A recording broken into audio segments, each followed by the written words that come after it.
Science جو ہے قرآن سے متصادم نہیں ہے، بلکہ قرآن تو کہتا ہے دیکھو یہ آیات ہے ہماری، یہ سارے جو فزیکل فینومینا ہیں یہ تو ہماری آیات ہیں، مطالعہ کرو ان کا، کھول آنکھ فلک دیکھ فضا دیکھ، یہ دیکھو سورج سے ابھرتے ہوئے مشرق سے ابھرتے ہوئے سورج کو ذرا دیکھ، ان فی خلق السماوات والارض واختلاف اللیل والنہار والفلک التي تجری فی البحر بما ينفع الناس وما انزل اللہ من السماء من ماء وَأَحْيَا بِهِ الْأَرْضَ بَعْدَ مَوْتِهَا وَبَثَّ فِيهَا مِنْ كُلِّ دَابَّةٍ وَتَصْرِيفِ الرِّيَاحِ وَالسَّحَابِ الْمُسَخَّرِ بَيْنَ السَّمَاءِ وَالْأَرْضِ لَآيَاتٍ لِقَوْمٍ يَعْقِلُونَ۔ یہ تمام فزیکل فینومینا جو ہے، اس آیت کو میں نے آپ کے علم میں ہوگا نام دیا آیت الآیات۔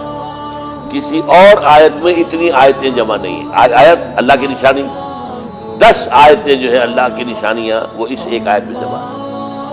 تو اس طریقے سے سائنس، اور اس کو پھر بڑی خوبصورت انداز میں جو علامہ اقبال کے شارحین میں سے ایک شارح ہیں جس کو عام طور پر لوگ جانتے نہیں ہیں، ڈاکٹر رفیع الدین مرحوم، انہوں نے خوب طور پر کہا ہے کہ یہ کائنات اللہ کا عمل ہے، قرآن اللہ کا قول ہے، ان میں تضاد کیسے ہوگا؟ قول و عمل کا تضاد تو کسی عام انسان میں بھی ہو تو ہم سمجھیں گے گھٹیا آدمی ہے، اللہ کے قول اور عمل میں تضاد کیسے ہوگا؟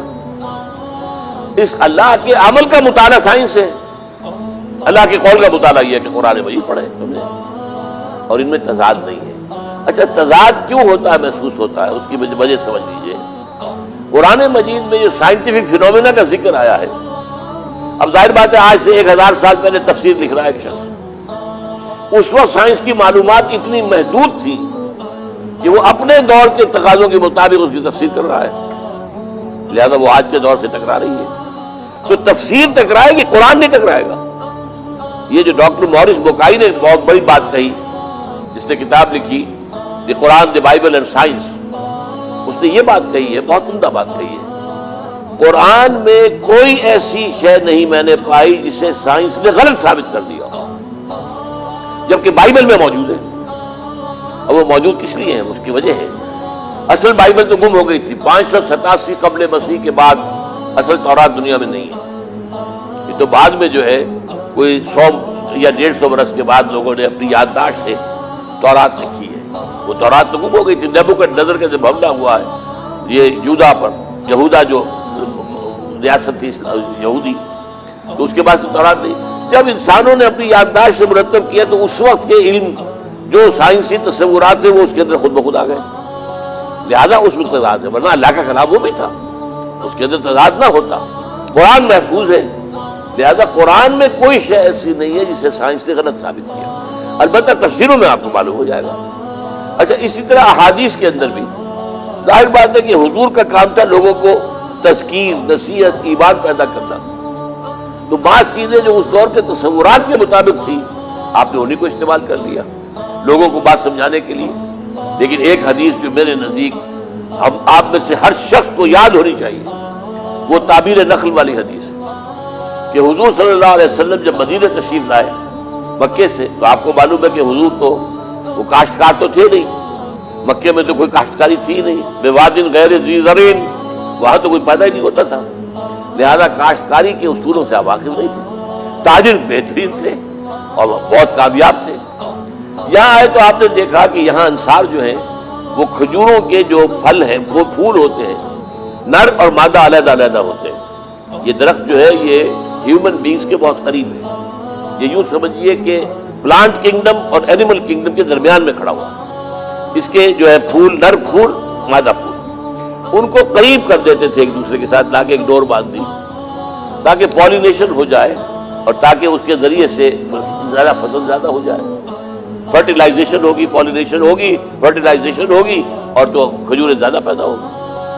حضور نے دیکھ کر کہا کہ اگر آپ لوگ ایسا نہ کریں تو کیا ہے، یہ نہیں کہا آپ نے کہ مت کرو ایسا، میں یہ بات نہ کروں تو کیا ہے۔ اب میں سمجھتا ہوں کہ اس کا اصول حضور کے سامنے کیا ہوگا کہ نیچر جو ہے وہ اپنے معاملات خود طے کر لیتی ہے، خام خواہ اس میں دخل دینے کی تمہیں کیا ضرورت ہے۔ لیکن یہ کہ انہوں نے نہیں کیا، فصل کم ہو گئی۔ اب آئے حضور کے پاس ڈرتے ڈرتے، حضور آپ نے فرمایا تھا کہ نہ کرو تو کیا ہے، ہم نے نہیں کیا، فصل کم ہو گئی ہے۔ اب آپ نے فرمایا دیکھو انتم عالم بامور دنیا کو. یہ قول آپ میں سے ہر ایک کو یاد ہو جانا چاہیے.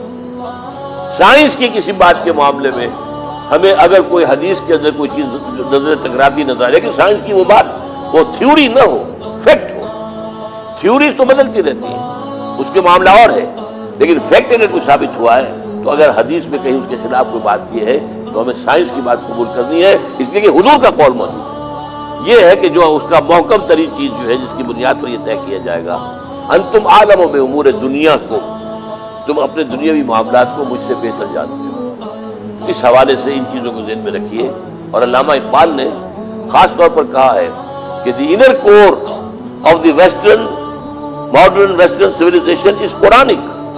یہ جو ان کے خطبات ہیں، ان کا جو دیباچہ ہے، اس میں یہ الفاظ لکھے ہیں. اس لیے کہ اس سے پہلے دنیا میں فلسفے کے میدان میں صرف جو استخراجی منطق ہوتی تھی، وہ بال کے کھال اتارتے جانا، نتیجہ نکالتے جانا، اور یہ کہ وسیع مشاہدہ نہیں، اس کو ختم کر کے قرآن نے یہ کہا مشاہدہ زیادہ کرو اور وسیع مشاہدے سے نتائج اخذ کرو. اس کو کہتے ہیں استقرائی منطق، deductive logic and inductive knowledge. Deduction اور انڈکشن استقراء ہے، اور یہ استخراج ہے جو ہے ڈیڈکٹیو ہے. تو یہ چیز قرآن جو ہے یہ دنیا مانتی ہے کہ یہ جو نالج ہے، انڈکٹیو نالج، اس کا موجد قرآن ہے، انسان کو اس سے متعارف کرانے والا قرآن ہے، اور اسی انڈکٹیو نالج کے نتیجے میں سائنس پرواز چاہیے. تو یہ حقائق کچھ ہیں جن کو کہ علامہ اقبال نے جن سے بحث کی.